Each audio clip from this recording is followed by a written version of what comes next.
So what we're trying to do is just get you to focus on other things other than the stuff that's right in front of you. We need to look beyond the obvious and start looking into our business and working on it. That's what working on the business means. It's learning how to read a financial statement. It's learning how to improve the balance sheet. If you are a KPI person and you got all these spreadsheets and you don't have any cash, you're not paying attention to the P&L. The P&L will tell you where the problems are. It'll tell you exactly what's going wrong. And I see this so often. And I think the number one culprit to businesses not making money is the stupid pay plans we create to keep people working for us. How crazy we make them. Commissions, hourly, spiffs, all these different things that we do that end up eating up all the cash. And you're not really paying your techs any more than you were. It It all just comes down to costs you labor more. management, labor control. Labor Yeah. management and labor controls. And how do you pay someone twice as much as the industry amount and it costs you half as much? I mean, that's what you need to learn. Not pay twice as much or half as much and cost you twice as much, right? We got to learn how to manage labor, number one. Number one.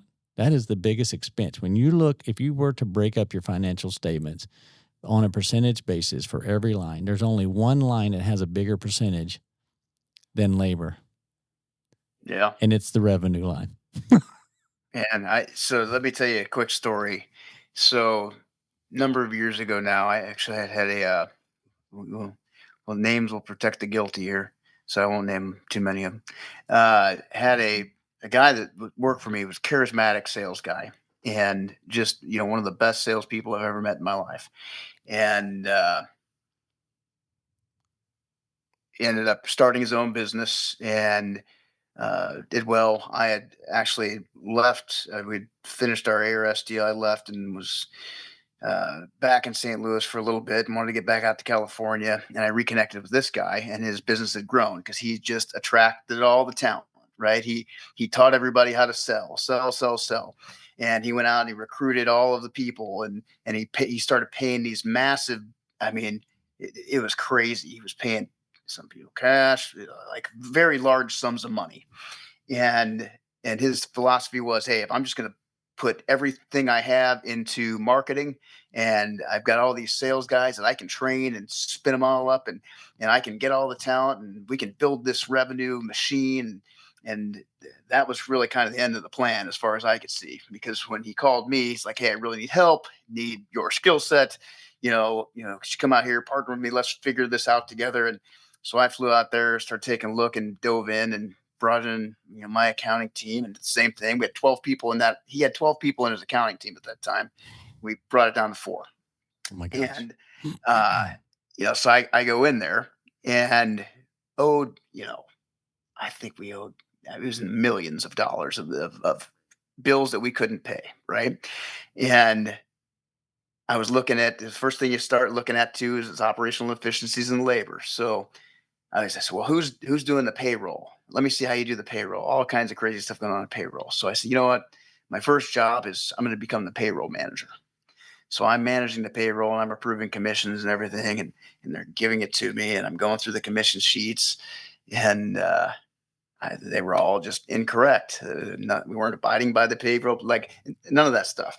And so I I would all change it, and to the point where all of the employees, we had like 80 employees, they would get their worksheets back, and they started calling me per Landon because it was all paid per me according to the pay plan instead of what they were getting paid before.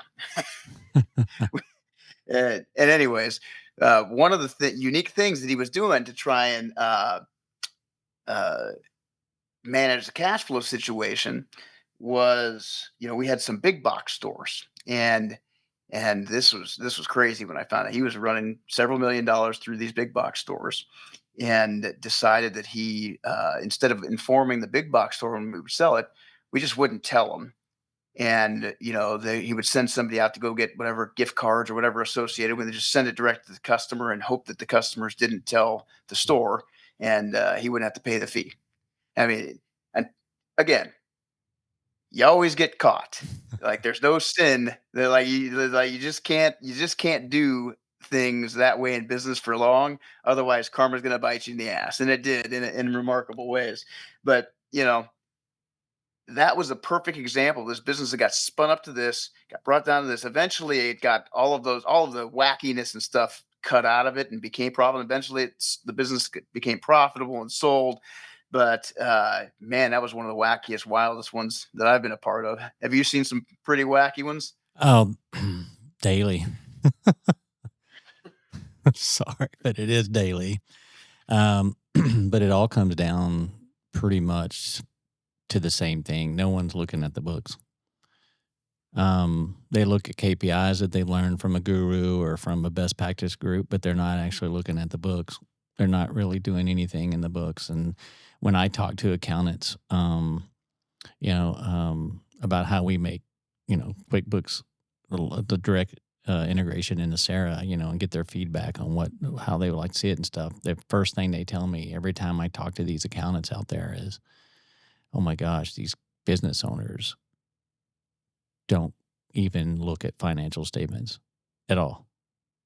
I always get a pile of stuff that I have to untangle to get them back to net zero, or No. what we consider net zero in the world of financials.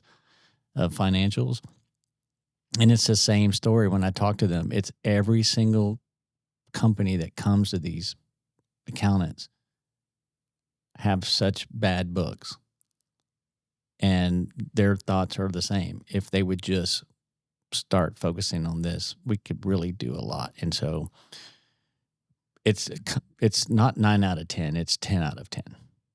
Um, you know, Yeah. it's just and it doesn't matter. I've seen $20 million companies, same thing. Just not paying attention to the numbers. And That business spawned all of these some of these wacky characters that you see out here that build, these supposedly fast growing, high paced businesses out here in Southern California. That business, all of the people kind of went through that. And and so you saw all the same similarities, right? So Mhm. they go over there, my favorite is they'd pay, like here, 10,000, $15,000 bonus for an experienced technician or salesperson. Come over, we're going to pay these $10,000 bonuses. It's like, okay, off the bat, the money's got to come from somewhere, right? Uh, you know, $15,000 to show up. Well, it's going to come out of somewhere, and you're seeing like these companies that have 40%, 50% direct and indirect wage. It's crazy, It's so bad. you know. It's so bad. We're quick. I mean, as an industry, when I talk to a lot of companies as well, I mean, we're quick to blame. Like, I don't have enough calls. Whose fault is it every single time? It's always the marketing company. But then I'm like, all right, well, how many calls have you missed today? Well, we don't miss calls. Oh, yeah. Have you checked? You know? Because if you don't, you're missing calls. I promise you. Um, how many jobs does your CSR have? Well, there's CSRs. No. How many duties do they have? Well, I said, what else do you have them doing? And I want you to write them all down, all the different jobs you have a CSR doing. And lo and behold, it's 10 or 12 different things they have them do, right? And I said, they have 2 jobs and nothing else: outbounding and inbounding, and nothing else. Solve your problem. That's how you get your calls. That's how you stay busy, is because we give everybody all these different duties, and they never do their job very well. And it's the same thing with reading financials. You're so busy with all these different duties that you're neglecting the very thing that's going to make the difference. And it's the same like personality type too that I see in these businesses, like the same ones that are these, charismatic, high energy, sales driven people that are going out and blowing these businesses up are the same ones that have the most chaotic, the most chaos going on inside their businesses. Mm-hmm. It's the same ones that are like you're saying are assigning, the CSRs doing the work of the warehouse person and the CSR, just just the craziest behind the scenes operations and no controls. But here's So what I it found. So I don't want to stop you real quick because this just popped in my head. I mean, I am inside of a lot of businesses, right? And the thing about it is these guys that are got these astronomical growth, they're just flat out lying. Because one thing I yeah, noticed about Southern California, when you do 18 million in revenue, you say it's 100. When you do 20, it's 150. yeah, I mean, yeah. and when I'm sitting there looking at it and I know exactly the number, and then I see a post, you know, Like, what's the point? I mean, to me, all things being equal, yeah, you got to scale the revenue at some point. But when I see some behemoth company that is 20 million for that says they're all I see is unless that is just a dialed in, efficiently well oiled machine, that is just pure chaos and terror and stress and agony. And why would anybody want to put themselves through that dumb shit?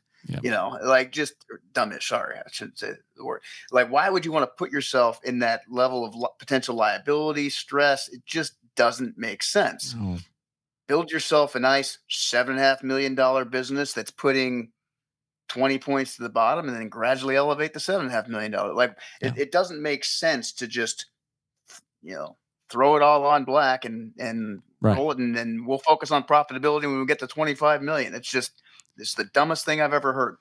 It works in software. It doesn't work in trades because Well, yeah, they yeah, just but you software guys, you don't have to worry about making money ever. It's like there's some endless. It's like you're the Fed. You can just print endless money and get these crazy valuations and never having to achieve a profit. Like I should have been in the software. That's where it's at. well, yeah, that's it. You But in guys the just got a couple of people in the back. You're like sitting in some foreign government somewhere in a closet, and then you're just making money off of it. there you go. That's all you guys do. Yeah, that's all we do. Sit around. Awesome. No, but Uh, guys and girls out there, got to get on these financial statements. If you don't know how to get started with that, um, first of all, you should lean on your CPA. And if your CPA can't give you good advice on that, then you need to probably find another one. There's a few that we can recommend. Also, we can walk you through. I mean, pretty much, if someone sends me their financials, I'll turn them back over to them in 24 hours and tell them everything they need to do to fix a company. So it's not that hard. But the number one thing you need to do today is get your percentages on the line item of every month and year to date. Get those percentages on every line item by the month and year to date, and then start focusing on the percentages of where you are. If your direct labor is over 25%, you have a problem. If your direct labor is over 30%, you have an astronomical problem. If it's over anything over 30%, it's a matter of time until the business will cease to exist. well, man, sorry to now I'm cutting you off, but I just this had this flash. The other like absolute terrible advice that I see out there, and this isn't just coming from the new age 20-year-old guru.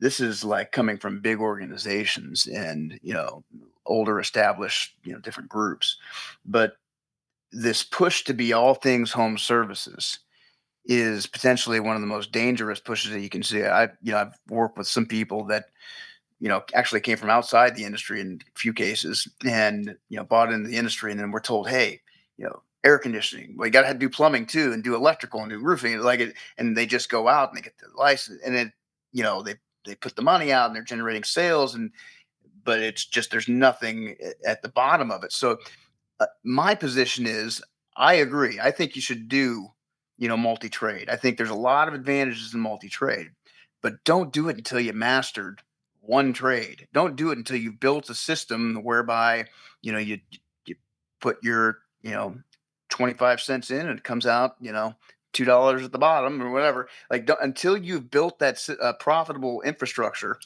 don't just go out because, oh, I can bolt on and do $2 more million if I add plumbing.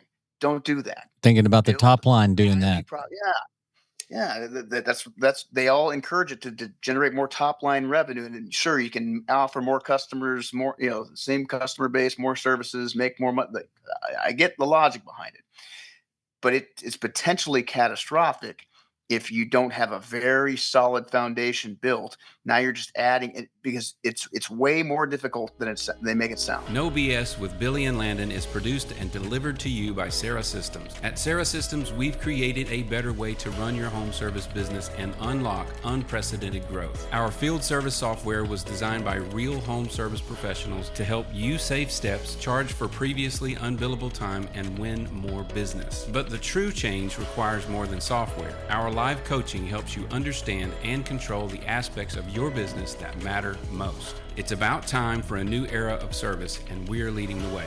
If you're ready to join the hundreds of other contractors who've been able to increase profit margins more than 50% within 6 months, visit sarah.tech today. That's Sarah, SERA.tech today.